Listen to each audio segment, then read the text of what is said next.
What's good, producers? It's Curtis King of CurtisKingBeats.com here with another Producer Motivation 911.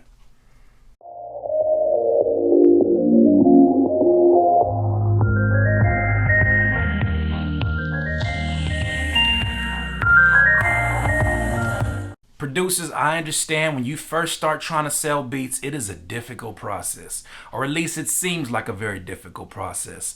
I know that first sale is probably the hardest one to get.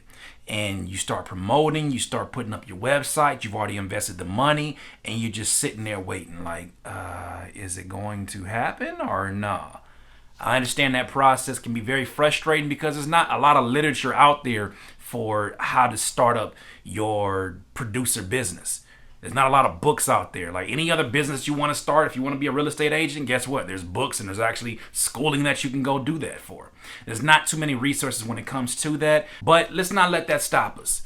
I've made a checklist in this particular video for things to look out for. That may be the reason why you're getting a lot of traffic. You might be getting tons of traffic to your page, but you're not closing the deal with these customers because there's certain things that are making it more difficult of a buying process for your potential customers. And I've compiled this checklist. Let's just get straight to it. Now, whether you're using SoundClick as your website or you're using like a Weebly or one of these WordPress hosted websites, does not matter. The same rules apply. First things first, does your page take too damn long to load? Is it difficult for people to come to your page and actually listen to the beats because your page takes 14 years to actually load up? Is there too much going on? Is there too much Flash Player stuff going on? That's something to pay attention to. At the top of your page, are your navigation bars easy and clear to read? Or do people have to kind of squint and look at the font? Is the font too small? Is the font on your entire page too small? Is the font that you're using too difficult to read? Is it something that people have to, once again, squint their eyes and look at?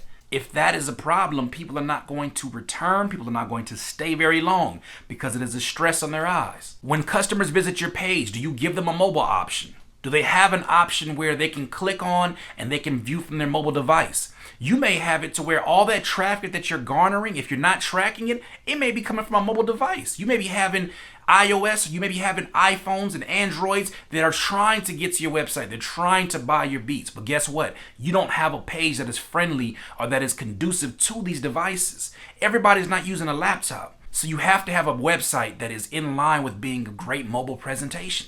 Another one, is your beat store too low on the page? People are coming to buy beats, right? They're coming to buy beats from your page. Why is your beat store so low on the page? It's the gold. It is the gold. Why are you making people dig through dirt to get to that gold? This is an opportunity to put the gold on top of the dirt. So with that being said, push your beat store as high up as possible on the top of your page, right under your navigation bar if you need to. Make sure that people know instantly when they go there, this is a beat selling website. This is not another front for a YouTube page. This is not some front for a blog. This is a beat page and I can buy beats from here. Now, speaking of your beat player, does your beat player play your music automatically? If people come to your page, well, they're going to automatically start looking for the player once that music starts playing. Why? Because maybe they want to stop the music. Maybe they want to run a beat back. Whatever the case may be, you want to have the option at least to try out playing your music automatically. And that thing is usually handled, if you're using My Flash Store, that's usually handled in the HTML settings within your player. You can always set it to automatic and then put the embed code in your actual website. But you got to at least try it out. Next, do you list the buying instructions? Do people know the steps in order to buy your beats? You can't assume that everybody has bought beats before. Some people are being attracted to your page because maybe it's your Twitter traffic. Maybe they've been a fan of yours for a long time on Facebook and they've never even thought about leasing beats until their favorite producer started leasing beats. That being said, you have to list the instructions. Make it easy as possible. Hey, go here, click this, and then put pay now. When you make it simplified of a process for them to read, they're more than likely going to jump in the mix and start purchasing your beats. Next, do you clearly list your leasing terms and your leasing options? Do you clearly list that on the front of your page? Well, you should.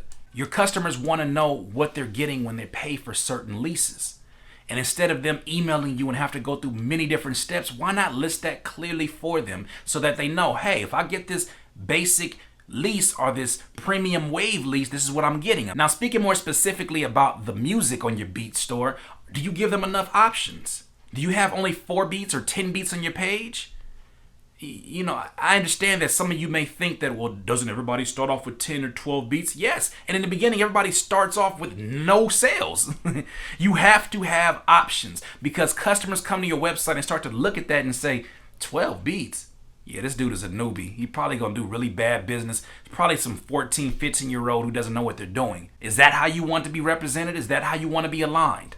If you don't want to be aligned with that, then you have to align yourself with the people who are already winning. The people who are already winning have catalog. So if you have to take a little extra time to build up catalog, I say anything between 30 and 50 beats is a really great starting point.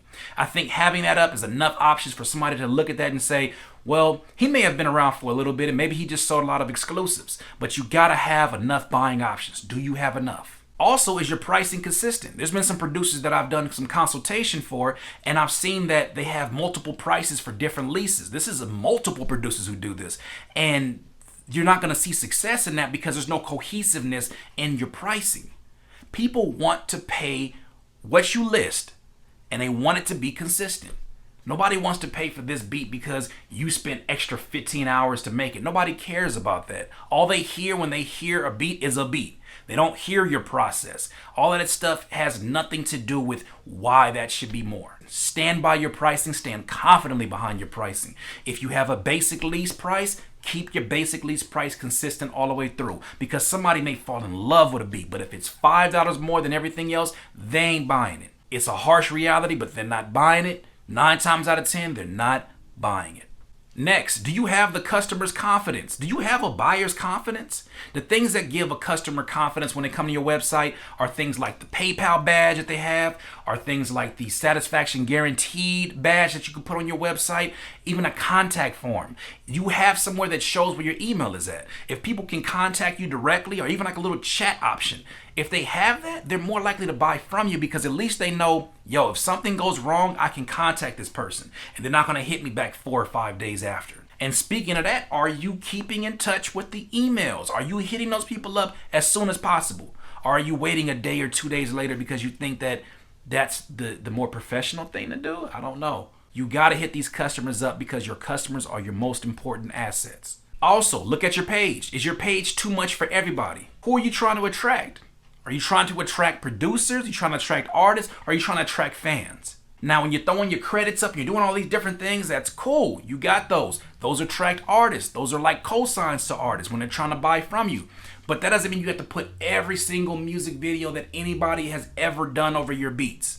You can have another tab for that. If people want to go check that out, you can have another tab for that. That doesn't belong on the front page. The front page is all about selling them beats, baby. You got to sell them beats on the front page. Also, do you have a sign-up form on the front of your website? An email sign-up form. Why is that important? Because some people don't want to make a buying decision today. Some people get paid on a Friday and today's a Monday.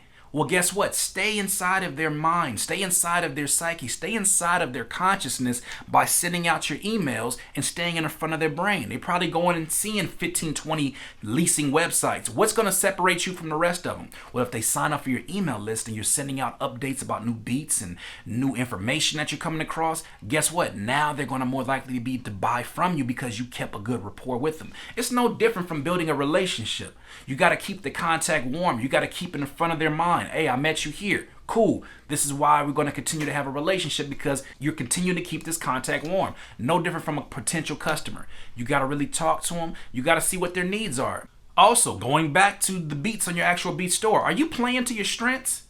Do you have a bunch of different styles of beats of every single genre and nobody can put a finger on what it is that you do best?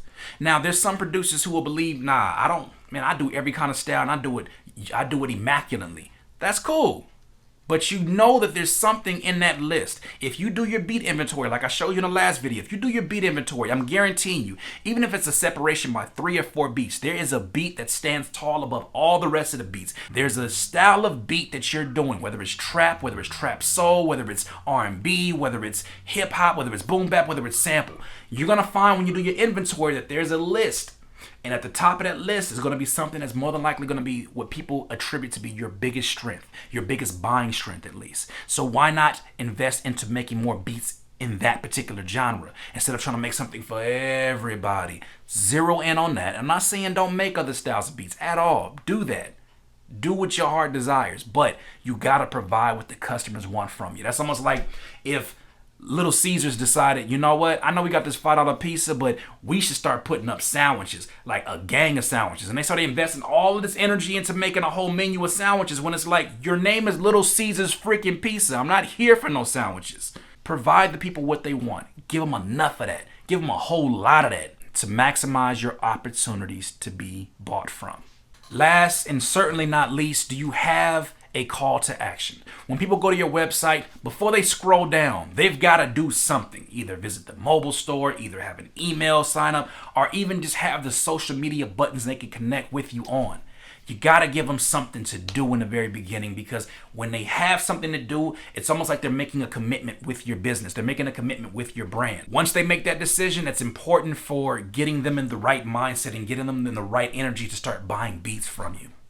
Now, run that checklist back and forth. There may be more than enough things that I probably missed out on, but these things, I'm sure, are the strongest things that you can go look into and start to look and see, why am I not converting all this traffic that's coming to my website?